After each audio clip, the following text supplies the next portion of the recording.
खबर उत्तराखंड में आप सभी का स्वागत है। आपके साथ में आदर्श तिवारी। बुलेटिन की शुरुआत करें, लेकिन उससे पहले आपको इस वक्त की सुर्खियां दिखाते हैं।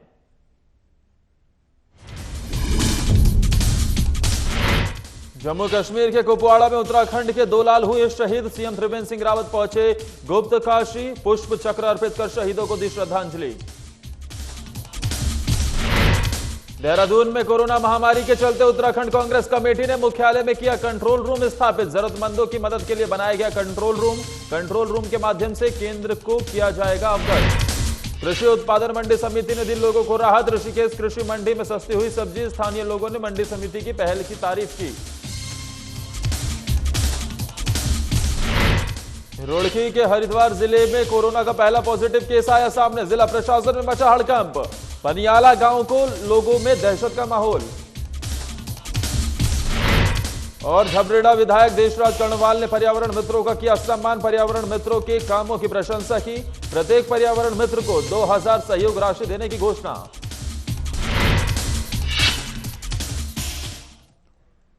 जम्मू कश्मीर के कुपवाड़ा में घुसपैठियों के मंसूबों को नाकाम करते हुए उत्तराखंड के 2 लाल शहीद हो गए हैं। वहीं मुख्यमंत्री ने पौड़ी निवासी जवान अमित कुमार की पार्थिव देह पर पुष्प चक्र अर्पित कर श्रद्धांजलि दी।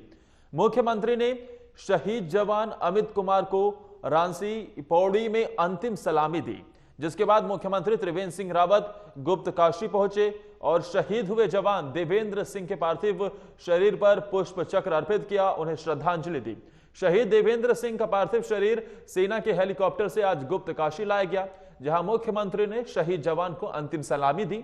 इसके साथ ही गढ़वाल सांसद तीरथ सिंह रावत और केदारनाथ विधायक मनोज रावत ने भी शहीद देवेंद्र को श्रद्धांजलि दी, जिसके बाद शहीद का पार्थिव शरीर उनके गांव के लिए सेना के वाहन से ले जाया गया। मुख्यमंत्री ने कहा कि उत्तराखंड वीर जवानों की भूमि है, सरकार शहीद के परिवार के साथ खड़ी है। इस अवसर पर जिलाधिकारी मंगेश गिल्डियाल, पुलिस अधीक्षक Navneet Singh, CMO doctor SK Jha सहित अन्य लोग भी उपस्थित थे। जब भी देश को आवश्यकता पड़ी तो उत्तराखंड ने हमेशा, हमारे जवानों ने अपने शहादत देने में कभी पीछे नहीं हटके। और 2 दिन पहले हमारे 2 जवान, जो एक रुद्रप्रयाग और एक जनपद गढ़वाल से अपना जिनका निवास था, उन्होंने अपना बलिदान दिया। मैं राज्य की ओर से मुख्यमंत्री होने के नाते उन्हें श्रद्धांजलि देने यहाँ पर आया हूँ। हमारे जवानों का बलिदान ये कभी व्यर्थ नहीं जाएगा। हमारे सैनिक हमेशा देश की सेवा के लिए कुछ भी करने को तत्पर रहते हैं। ये हमारा परम दायित्व बनता है कि हम उन्हें अपने श्रद्धा सुमन अर्पित करें। देश भर में कोरोना महामारी के चलते उत्तराखंड प्रदेश कांग्रेस कमेटी द्वारा पार्टी मुख्यालय देहरादून में कंट्रोल रूम स्थापित किया गया है, जिसमें प्रदेश के सभी कांग्रेस सांसद, पूर्व सांसद, विधायक, पूर्व विधायक, विधायक प्रत्याशी, कांग्रेस कमेटी के पदाधिकारी, ब्लॉक और नगर अध्यक्ष समेत तमाम लोग इस महामारी में अब जरूरतमंदों की मदद की सूचना एआईसीसी को सीधे ना भेजकर प्रदेश कांग्रेस कार्यालय के कंट्रोल नंबर पर भेजेंगे, जिसके बाद प्रदेश कांग्रेस कार्यालय के माध्यम से ही केंद्रीय नेतृत्व को अवगत कराया जाएगा।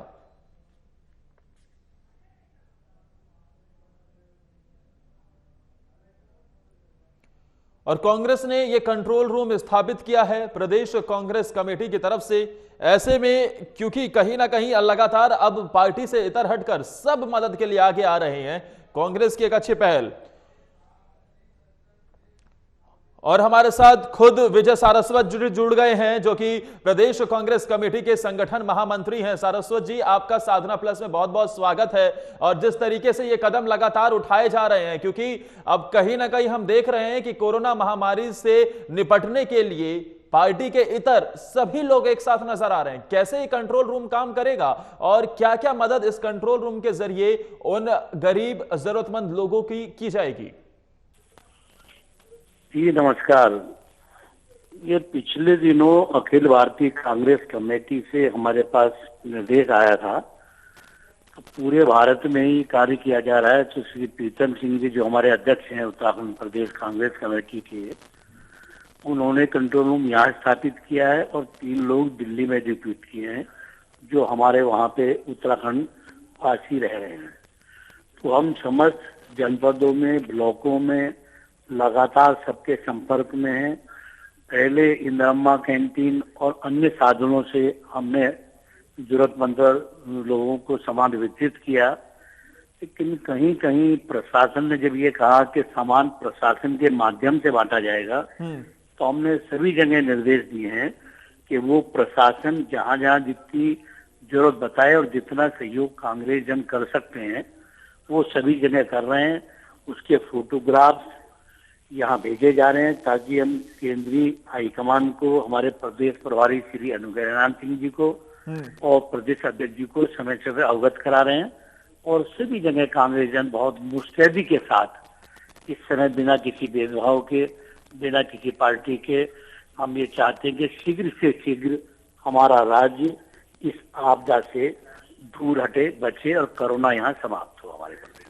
लेकिन इस बीच विजय सारस्वत जी, जिस तरीके से हम देख रहे हैं कि अब कहीं ना कहीं केसेस बढ़ते हुए नजर आ रहे हैं, सरकार और व्यवस्थाओं की तरफ से, जो प्रशासन की तरफ से तमाम व्यवस्थाएं की जा रही हैं, बावजूद इसके कोरोना के केसेस बढ़ते जा रहे हैं। इस बीच जो देखा हमने कि पिछले कुछ दिनों मरकज में जो लोग शामिल हुए थे उससे अब केसेस बढ़ते हुए नजर आ रहे हैं और कहीं ना कहीं लोग अब ऐसे भी हैं जो घरों में छिपे हुए हैं, जो बाहर निकलकर सामने नहीं आ रहे, जिसके चलते बाहर भी दिक्कतों का सामना करना पड़ रहा है। इस पर आपकी क्या प्रतिक्रिया? देखिए, अब जो भी मरकज से आए उन लोगों ने देरी की बताने में दुखद है।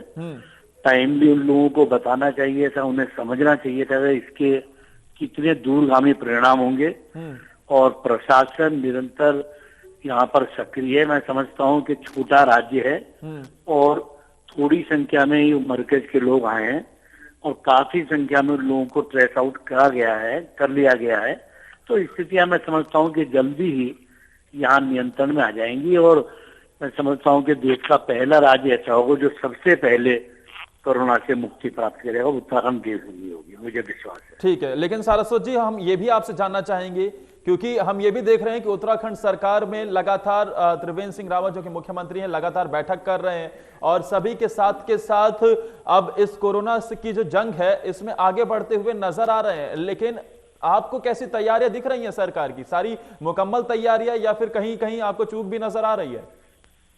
इस समय में कोई भी टीका टिप्पणी करना मैं उचित नहीं समझता हूं।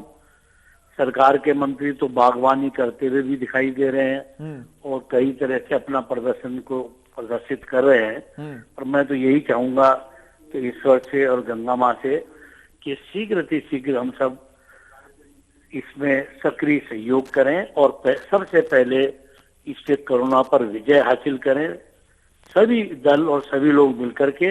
और उसके बाद अगर कोई कमियां अच्छी रहेंगी तो उसकी चर्चा हम चाहते हैं कि कोरोना समाप्त होने के बाद ये बात हो, वो ज्यादा अच्छा मैं मानता हूं। ठीक है, और कोरोना से जो ये जंग चल रही है इसमें सारस्वत जी आपकी तरफ से उत्तराखंड वासियों और देशवासियों के लिए कोई अपील? देखिए, पूरे हमारे प्रदेश में श्री प्रीतम सिंह के निर्देशानुसार हम जितना भी सहयोग टेलीफोन करके ब्लॉक में, ग्राम की जो हमारी इकाइयां हैं, सबसे बात करके सब जगह प्रशासन के सहयोग से सामान भी बांट रहे हैं। चाहे दवाई की जरूरत, कहीं कहीं आर्थिक जरूरत भी है और आटा, चावल और आलू तो बहुतायत की संख्या में दिया जा रहा है। मैं समझता हूँ कि हम सारे जो हमारा प्रदेश देवभूमि उत्तराखंड है, हम सब चीजों को दरकिनार करके पहले इस पर विजय प्राप्त करेंगे, उसके बाद अन्य बातों पर चर्चा करेंगे। शुक्रिया विजय सारस्वत जी, प्रदेश कांग्रेस कमेटी से हमारे साथ जुड़े हुए थे और जिस तरीके से बता रहे थे कि तैयारियां पूरी की गई हैं। इस लड़ाई में राजनीति से ऊपर उठकर हम सभी एक हैं और कोरोना की इस लड़ाई में उन्होंने ये भी कहा है कि ऐसा उन्हें लगता है कि उत्तराखंड सबसे पहले जीतेगा। वहीं झबरेड़ा नगर पंचायत कार्यालय परिसर में झबरेड़ा विधायक देशराज कर्णवाल ने नगर पंचायत चेयरमैन चौधरी मानवेंद्र सिंह के साथ मिलकर नगर के पर्यावरण मित्रों का सम्मान किया है और पर्यावरण मित्रों की शान में उन्होंने उनकी सराहना करते हुए उनके द्वारा किए गए कार्यों की प्रशंसा की। इस अवसर पर मानवेंद्र चौधरी चेयरमैन झबरेड़ा द्वारा सभी पर्यावरण मित्रों की सैलरी ना आने के कारण अपनी ओर से प्रत्येक पर्यावरण मित्र को 2000 सहयोग राशि देने की घोषणा की और उन्होंने विधायक से उनके नगर पंचायत में कंफर्मेशन की मांग उठाई और अपनी विधायक निधि से उन्हें सहयोग देने की भी पेशकश की है।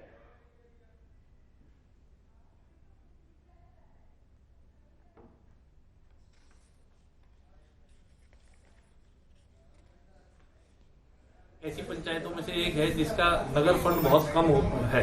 यहाँ पे जो नगर फंड हम लोग उनके आश्रित सरकार द्वारा दी गई राशि पे रहते हैं तनख्वाहें वितरित करने के लिए, लेकिन इस दुख की घड़ी में कुछ अभी तक सिस्टम सब चीजें ब्लॉक डाउन है, सब कुछ बंद है, तो अभी तक जो सरकार द्वारा मदद आती थी वो नहीं आई है, लेकिन मुझे उम्मीद है वो जल्द आएगी।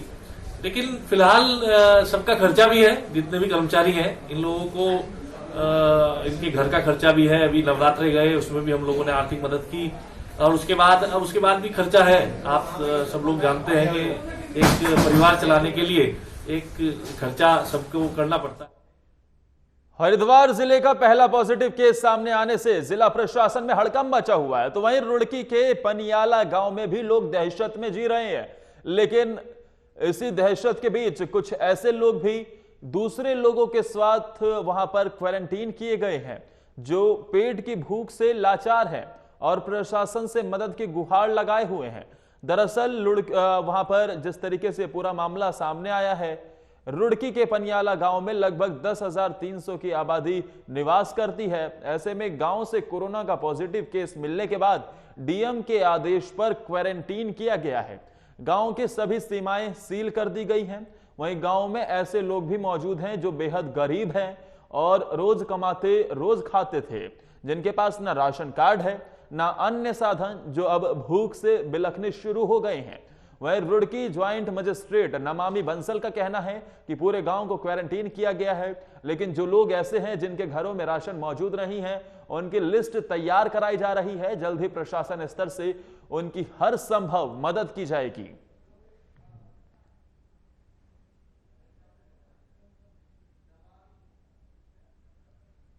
19 पॉजिटिव पाए जाने के बाद पनियाला गांव में कुछ कॉन्टैक्ट जो उनके परिवार के थ्रू ट्रेस किए गए थे उनको आइसोलेट करते हुए पूरे गांव को फिलहाल होम क्वारंटाइन में रखा गया है। इसको सुरक्षा के लिहाज से बेहद आवश्यक समझा गया, इसीलिए हमें पूरे गांव को होम क्वारंटाइन करना पड़ा और सभी परिवार जो वहां पर हैं उन सभी की मदद के लिए, सभी आवश्यक सामग्री की पूर्ति के लिए हेल्पलाइन नंबर जारी कर दिया गया है, जिसको हमने पब्लिक अनाउंसमेंट से भी हम बराबर लोगों तक पहुंचा रहे हैं। साथ ही साथ न्यूज़पेपर में भी दिया गया है, जिसको भी किसी भी प्रकार की आपूर्ति हेतु समस्या हो तो वो इस हेल्पलाइन नंबर पर हमसे संपर्क कर सकते हैं और अपनी ज़रूरत के संबंध में हमें जानकारी दे सकते हैं। हरिद्वार जिले में कोरोना वायरस का पहला पॉजिटिव केस मिलने से जिले भर में दहशत का माहौल बना हुआ है, तो वहीं प्रशासन में भी हड़कंप मचा हुआ है। हाल ही में 31 मार्च को राजस्थान के अलवर शहर से जमात से वापस पनियाला अपने घर लौटा युवक कोरोना पॉजिटिव पाया गया है। पॉजिटिव मिलने पर प्रशासन हरकत में आया और उससे उत्तराखंड में आने की सभी डिटेल खंगाली गई है। जांच में पता चला कि कोरोना वायरस से पीड़ित युवक का एक साथी मंगलौर कस्बे में 31 मार्च को कार से घर पर लेकर उसे आया था और 31 मार्च से घर के बाहर ही वो घूम रहा है। सूचना मिलते ही मेडिकल टीम ने मंगलौर कस्बे पहुंचकर कोरोना संदिग्ध युवक को क्वारंटीन कर दिया है। वहीं उसके परिवार के सदस्य को भी आइसोलेशन के लिए भेज दिया गया है। इस महामारी को फैलने उसे रोकने के लिए प्रशासन ने पूरे मोहल्ले को भी क्वारंटीन कर दिया है, जिससे कोई भी व्यक्ति बाहर ना आ सके। पुलिस ऐसे लोगों को भी चिन्हित करने में जुटी हुई है जिनके संपर्क में ये युवक रहा होगा।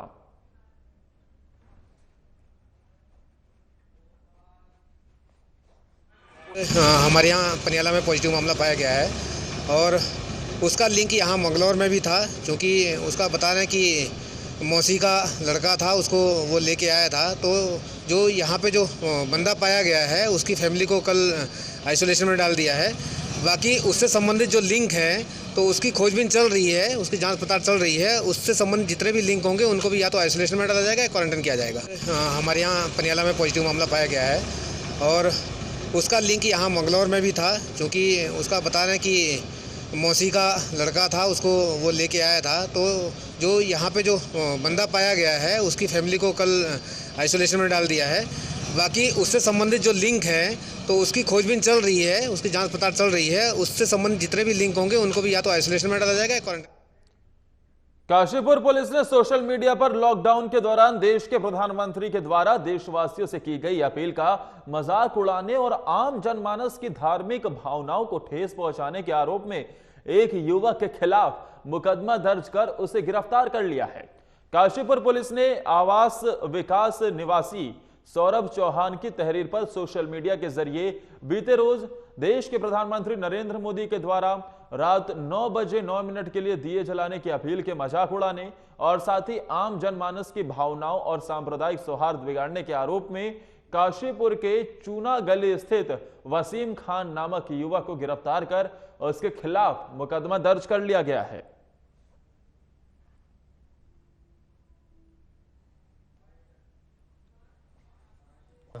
ये फेसबुक पर आपत्तिजनक टिप्पणी कल एक व्यक्ति द्वारा की गई थी।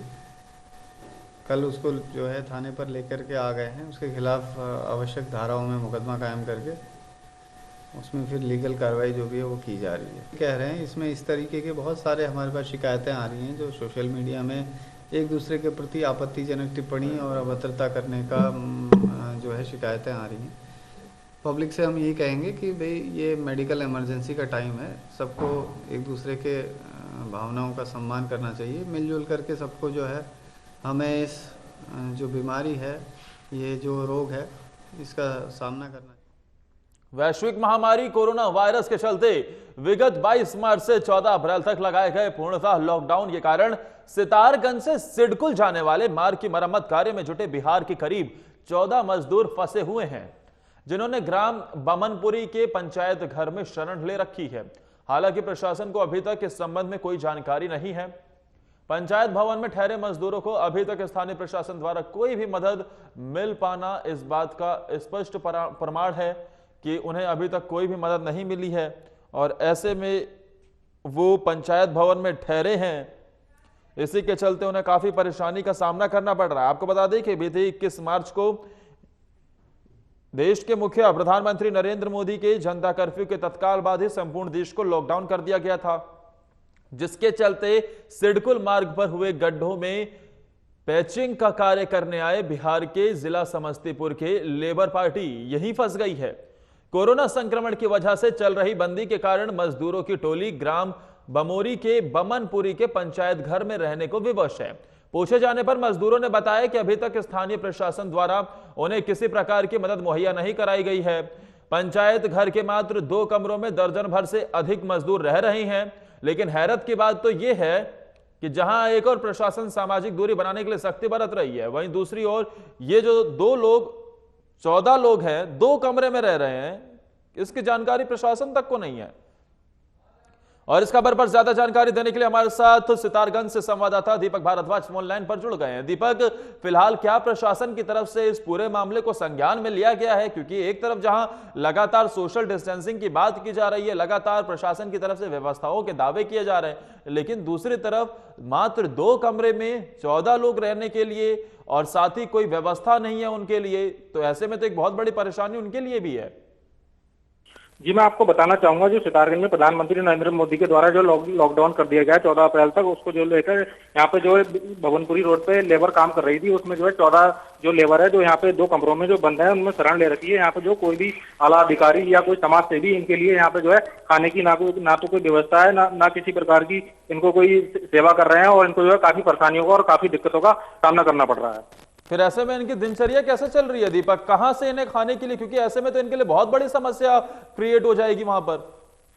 जी, मैं आपको बताना चाहूंगा ऐसे में इनकी दिनचर्या ही बड़े भूखे परेशान, इनको कुछ भी खाने के कुछ भी नहीं मिल रहा है। जो आसपास के जो यहाँ पे जो लोग हैं वही इनको जो है कुछ दे जा रहे हैं और जो उसी से अपना पेट भर ले रहे हैं और जो है इनको काफी मतलब जो है एक टाइम का तो खाना मिल पा रहा है, लेकिन दूसरे टाइम का इनको जो है खाना नहीं मिल पा रहा है। कल जो है साधना पुलिस की टीम जो है यहाँ पे मौके पर पहुंची थी और इनका जो है मौके पर जो मुआयना कराया तो उनकी हालत जो है ऐसी पाएगी कि चेहरे बिल्कुल उनसे जो है मुरझाए हुए थे उस टाइम पर।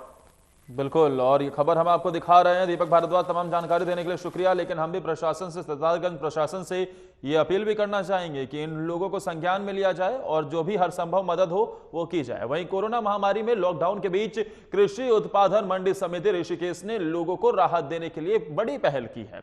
मंडी समिति के आग्रह पर तमाम आढ़तियों ने फल और सब्जी से 6% आड़त शुल्क हटा लिया है। लिहाजा मंडी में फल और सब्जी खरीदने के लिए आने वाले लोगों को इससे बड़ी राहत मिलनी शुरू हो गई है। स्थानीय लोगों ने मंडी समिति की पहल की तारीफ की। उन्होंने इस जनहित में इसे बड़ा फैसला बताया है। आपको बता दें कि ऋषिकेश कृषि मंडी ने राज्य में सबसे पहले ये कदम उठाया है।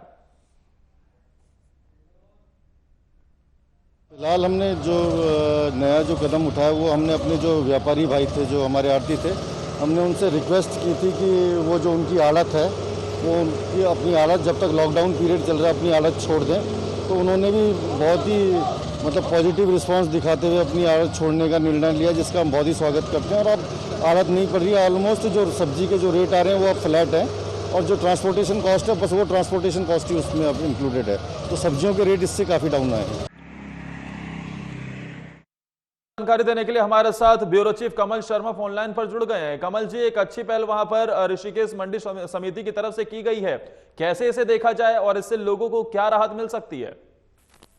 बिल्कुल सही बात है आदर्श, क्योंकि ये जो मंडी समिति अध्यक्ष विनोद कुकरोती, ये लगातार जब से इन्होंने कार्यभार संभाला है तब से लगातार ये कहीं ना कहीं लगे रहते हैं कि पब्लिक को, आम जनता को जो ऐसा समय ऐसे कोरोना का जो लोगों के रोजगार बंद हो जाए, सब कुछ है, इनको एक अच्छा कम दामों पे और सही दामों पे इनको सब्जी वगैरह मिल सके। लेकिन मैं एक बात और बताना चाहूंगा आदर्श, ये भी प्रयास तो बहुत कर रहे हैं। मैं खुद 1-2 दिन पूर्व खुद मैं मंडी में गया, ये डेली रेट लिस्ट जारी करते हैं कि आज सब्जी का रेट है, आलू का रेट है, प्याज का रेट है और अन्य सब्जियों का ये रेट है। लेकिन जारी तो होती है, पर मैं खुद गया और खुद मैंने एक ये जात भी देखी है, ये प्रयास तो जरूर करते हैं, लेकिन जो रेट की ये दावे कर रहे हैं, जो लिस्ट की दावे कर रहे हैं, उस दरों से बिल्कुल भी सामान नहीं मिल रहा है। जो ये लिस्ट जारी करते हैं उससे लगभग 3 या 4-5 रुपए प्रति किलो अभी भी सामान महंगा बिक रहा है। अब इसके प्रति क्या ये अध्यक्ष इसके में निर्णय लेता है, क्योंकि जो दाम ये तय करते हैं, जो लिस्ट जारी करते हैं, उस हिसाब से वो दाम वो नहीं मिल रहे हैं, उससे अधिक दामों में बिक रहा है। यानी कुल मिलाकर इसे भी कमल जी काला बाजारी ही कहेंगे, क्योंकि वहां पर अगर रेट लिस्ट लगा दी गई है, उसके बावजूद महंगी दर में सामान बेचा जा रहा है, तो कानूनी कार्रवाई जरूर होनी चाहिए ऐसे लोगों पर। बिल्कुल सही बात है। तो मैं बताना चाहूंगा कि यहाँ पर जितने भी और मेरे ख्याल आवश्यक सेवाओं को छोड़ के और जितने भी व्यापारी हैं, जितने का भी और काम धंधा है, सबका बिल्कुल बंद पड़ा हुआ है। लोग घरों पे हैं, कोई काम नहीं कर पा रहे। ये आवश्यक सेवाओं की 4-5 चीजों की जो दुकानें खुली हुई हैं, ये इनका काम धंधा भी चल रहा है और ये मैं बताना चाहूंगा, ये प्रॉफिट भी ज्यादा बढ़ा रहा है इनको। बल्कि मैं खुद जब बाजार में गया, कई लोगों से मैंने खुद निवेदन किया, भैया मैं लोगों का व्यापार बंद है, कुछ बंद है, आप प्रयास ये करो, कुछ नहीं कर सकते, पर आप कोशिश करो कि इसमें दाम में कम करके या प्रॉफिट में अपने कम करो, कुछ बेचो। लेकिन प्रयास तो होता है, पर अभी इतना प्रयास नजर नहीं आ रहा है। बिल्कुल चलिए, इंतजार रहेगा प्रशासन की कार्रवाई का। लेकिन कमल जी, एक जल्दी से अपडेट जानना चाहेंगे, उत्तराखंड से कोरोना वायरस के कितने केसेस बढ़े हैं, कितने संदिग्ध हैं, जल्दी से। बस बिल्कुल, मैं आपको बताना चाहूँ, कल जो रात जो इसका बुलेटिन आता है जो हेल्थ डिपार्टमेंट का, 31 लोग थे यहाँ पर कोरोना के, जिसमें से 5 लोग यहाँ डिस्चार्ज हो गए और 26 लोग अभी भी हॉस्पिटल में कोरोना के पॉजिटिव हैं। ठीक है, तमाम जानकारी देने के लिए आपका शुक्रिया। जहां देश भर में 14 अप्रैल तक लॉकडाउन चल रहा है, वहीं रुड़की के कुछ प्राइवेट अस्पताल अपनी कमाई में इतने मशगूल हैं कि नियम और कानून का कोई ध्यान नहीं दे रहे हैं। रुड़की के एक निजी नर्सिंग होम और अल्ट्रासाउंड सेंटर में लोगों की बेहतरतीब भीड़ देखने को मिली है। किसी भी मरीज में कोई फासला नहीं देखने को मिला। लोगों की इतनी भीड़ है कि एक दूसरे से सटे हुए हैं, ना ही कोई फासला और ना ही आने जाने वाले मरीजों को वहां सैनिटाइज किया जा रहा है। काउंटर पर भी कई लोग एक साथ खड़े हुए दिखाई दिए। देखिए, पूरे रुड़की क्षेत्र में सभी को सख्ती से सोशल डिस्टेंसिंग का पालन करने के लिए कहा गया है। इस पर किसी भी प्रकार की लापरवाही या कोताही को एंटरटेन नहीं किया जा रहा है। पिछले 2-3 दिन पहले ही हमने 5 प्राइवेट हॉस्पिटल्स का निरीक्षण कर स्वयं इसकी जांच की थी और सोशल डिस्टेंसिंग का पालन करना एक नियम है जिसमें किसी भी प्रकार की छूट की गुंजाइश नहीं है। यहाँ पर ऑलरेडी एक केस पॉजिटिव रिपोर्ट किया गया है। इसके क्रम में अब भी हम सभी से यही अपील करेंगे कि सोशल डिस्टेंसिंग का खुद भी पालन करें और अपने आसपास वालों को भी इसमें लापरवाही कतई ना बरतने। लॉकडाउन में फंसे पिछले 30 मार्च से क्वारंटीन सेंटर में रह रहे युवक ने पंखे से लटक कर अपनी जीवन लीला समाप्त कर ली है। क्वारंटीन सेंटर में युवक की आत्महत्या करने की घटना से जिला प्रशासन में हड़कंप मचा हुआ है। फिलहाल जिला प्रशासन मामले की जांच में जुटा हुआ है। अभी तक आत्महत्या करने के कारणों का पता नहीं लग पाया है, जबकि इस युवक की रिपोर्ट नेगेटिव आई है। आपको बता दें कि खटीमा पुलिस ने एक युवक को कोरोना संदिग्ध होते हुए बीते 30 मार्च को क्वारंटीन सेंटर भेजा था, जिसके बाद से ही युवक सेंटर में क्वारंटीन था और UIRD के गेस्ट हाउस में बने क्वारंटीन सेंटर में पीलीभीत के पूरनपुर निवासी तोले शाह नामक युवक को क्वारंटीन के लिए भेजा गया था। सेंटर के कर्मचारी युवक को खाना देने पहुंचे तो देखा कि युवक ने आत्महत्या कर ली। आनन फानन में कर्मचारियों ने जिला प्रशासन को घटना की सूचना दी। मौके पर पहुंचे डॉक्टरों ने युवक को मृत घोषित कर दिया है। जिला प्रशासन ने हादसे की सूचना मृतक के परिजनों को दे दी है। अब 3 डॉक्टरों के पैनल पोस्टमार्टम में जुटा हुआ है और साथ ही ये पूरा पोस्टमार्टम कैमरे के सामने किया जा रहा है। देखिए, इसको शिकायत थी फीवर की और खांसी जुकाम की, सांस में समस्या थी। इसको 30 तारीख को जवाहरलाल नेहरू हॉस्पिटल, जिला हॉस्पिटल में लाया गया था, जहां इसका उपचार के बाद इसको क्वारंटाइन में UIRD में रखा गया था। कल शाम को सूचना मिली कि इसके द्वारा पंखे से लटककर सुसाइड कर लिया गया है, जिसके बाद नियमानुसार कार्रवाई करते हुए उसका पंचायतनामा मजिस्ट्रेट द्वारा भरकर और उस पर पोस्टमार्टम कराया जा रहा है। उसके परिजनों को इसके बारे में अवगत करा दिया गया। क्या कुछ कारण का पता लग पाया था? नहीं, अभी तक कोई ऐसी बात नहीं आई है। वो रेगुलर खाना वाना। इस बुलेटिन में मेरे साथ इतना ही। अपना और अपने परिवार वालों को बहुत ख्याल रखिए। देखते रहिए साधना प्लस।